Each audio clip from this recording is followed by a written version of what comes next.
اعوذ باللہ من الشیطان الرجیم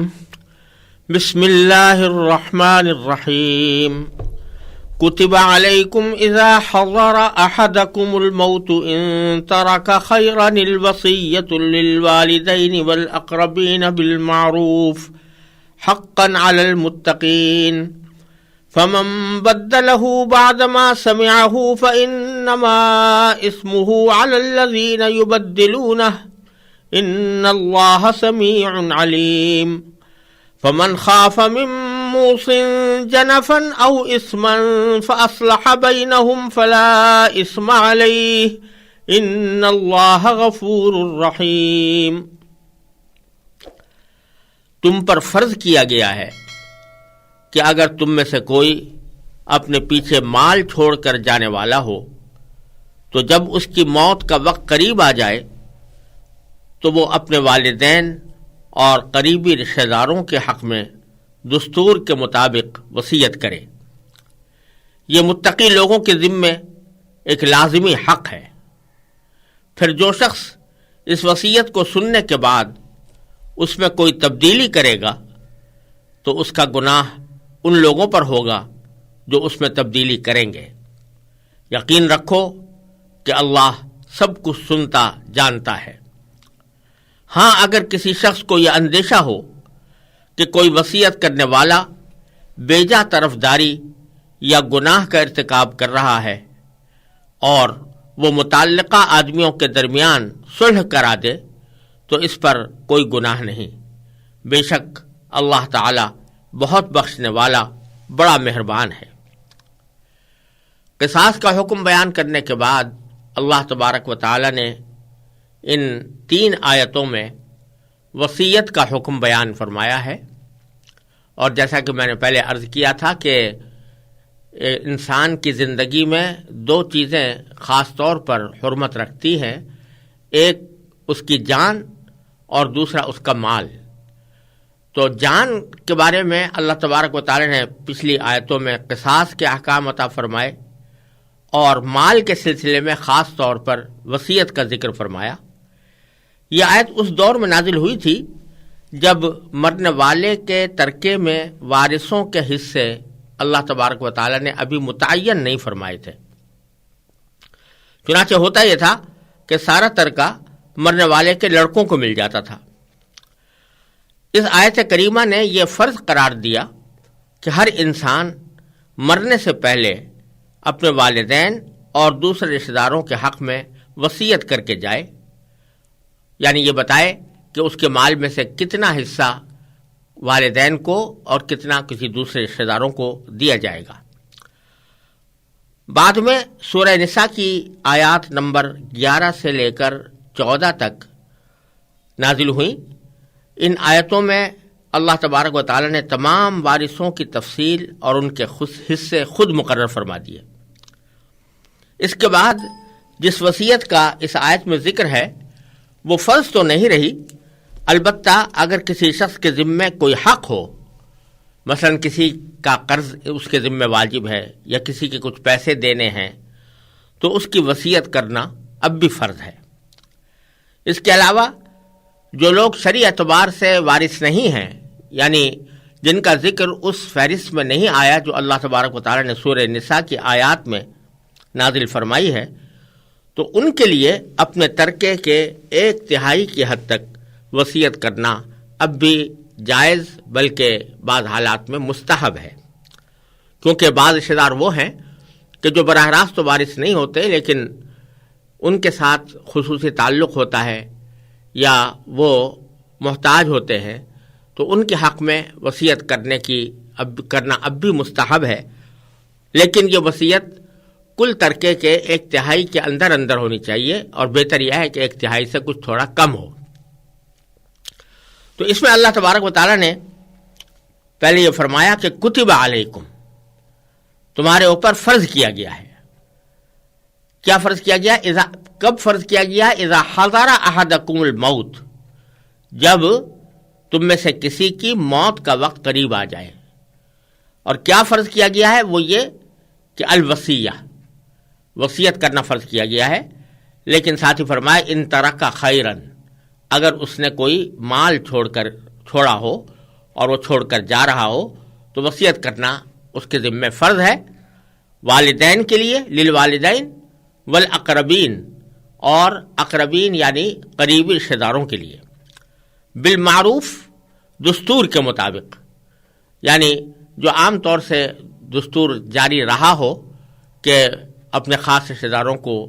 آدمی وصیت کر کے جائے، اس دستور کے مطابق وصیت کرنا فرض قرار دیا گیا تھا۔ اور ساتھ ہی میں یہ بھی فرما دیا گیا تھا کہ حقاً علی المتقین،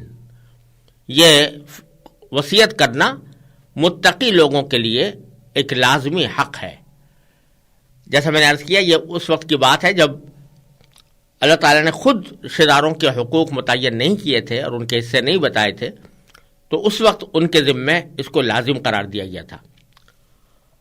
پھر آگے باری تعالیٰ یہ فرماتے ہیں کہ وصیت تو کرنے والے نے کر دی، اور عام طور سے ہوتا یہ ہے کہ جس وقت انسان وصیت کر رہا ہوتا ہے اس وقت میں کچھ لوگ اس کے آس پاس موجود ہوتے ہیں، وصیت کرنے کے بعد اس کا انتقال ہو گیا، اور اب اس بارے میں سوال پیدا ہوا کہ اس نے کیا وصیت کی تھی۔ تو جو لوگ اس وصیت کے گواہ تھے وہ بعض اوقات اس کی وصیت میں کوئی تبدیلی کر دیتے تھے اپنی خواہشات کے مطابق۔ مثلا کسی رشتہ دار کے لیے اس نے وصیت نہیں کی تھی مگر وہ چاہتے تھے کہ اس کے لیے وصیت کی جائے، تو انہوں نے اس رشتہ دار کا اضافہ کر دیا، یا کسی رشتہ دار کے لیے اس نے مال کی جو مقدار متعین کی تھی اس میں کمی یا زیادتی کر دی۔ اس کا ذکر ہے آگے کہ اللہ تبارک و تعالیٰ فرماتے ہیں کہ فَمَن بَدَّلَهُ بَعْدَمَا سَمِعَهُ، یعنی اس وصیت کو سننے کے بعد جو شخص اس میں کوئی تبدیلی کرے گا، یعنی لوگوں کو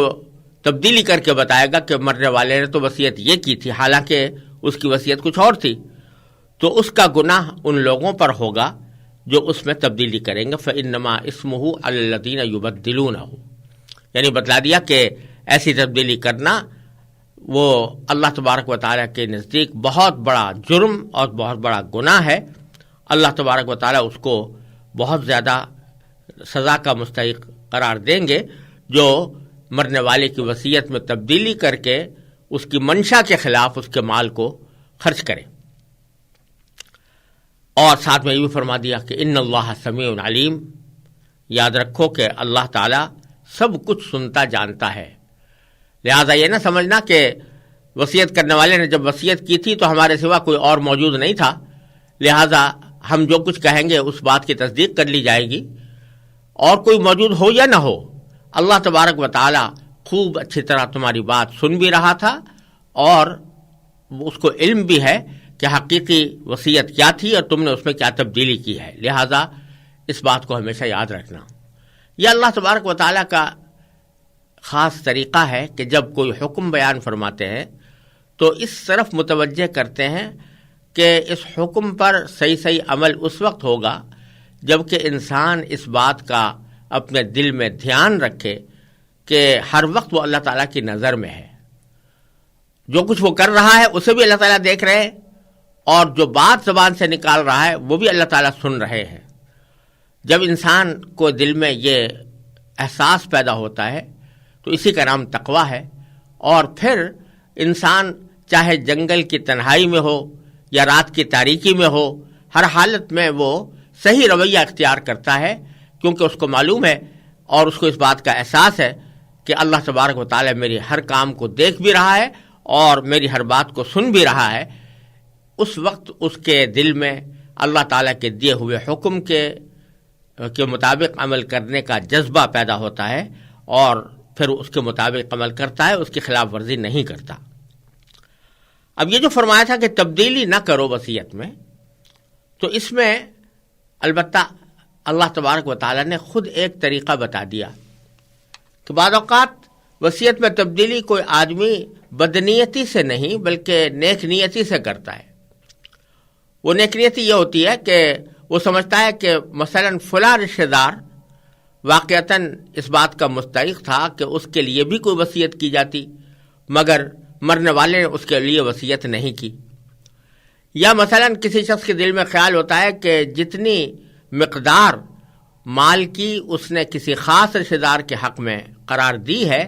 یہ مقدار کم ہے، اس کو زیادہ ملنی چاہیے،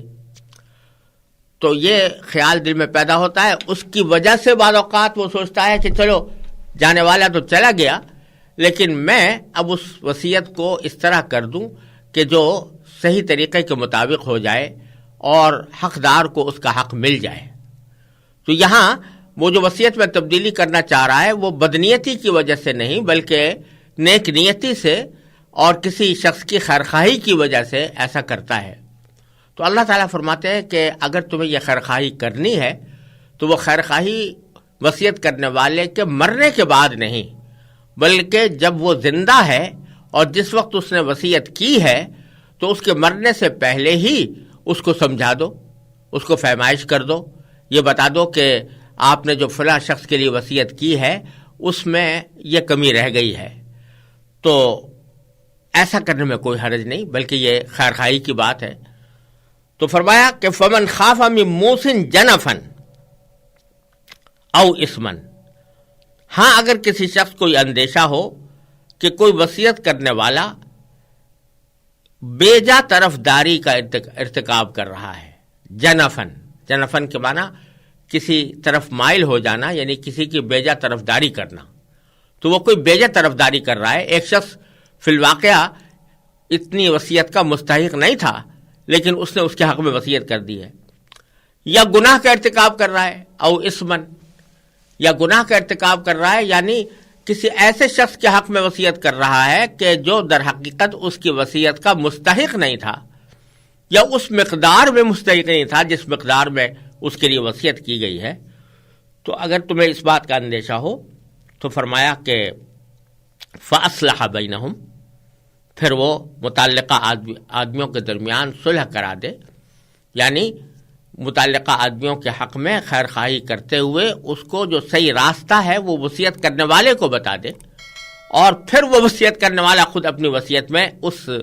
مشورے کے مطابق تبدیلی کر دے تو پھر فلا اسم علیہ، تو ایسا کرنے والے کے لیے کوئی گناہ نہیں. اور پھر فرمایا کہ ان اللہ غفور الرحیم، بے شک اللہ تعالیٰ بہت بخشنے والا بڑا مہربان ہے. اس کا مطلب یہ کہ جس وصیت کرنے والے نے وصیت کرتے وقت اگر کسی کی بیجا طرفداری کی تھی یا کسی کو خامخواہ محروم کرنے کی کوشش کی تھی اور بعد میں اس بیچ والے آدمی کی صلاح کی بنا پر اس نے اس میں تبدیلی کر لی، تو جو پہلے اس نے ایک طرفداری کا ارتکاب کیا تھا یا گناہ کا ارتکاب کیا تھا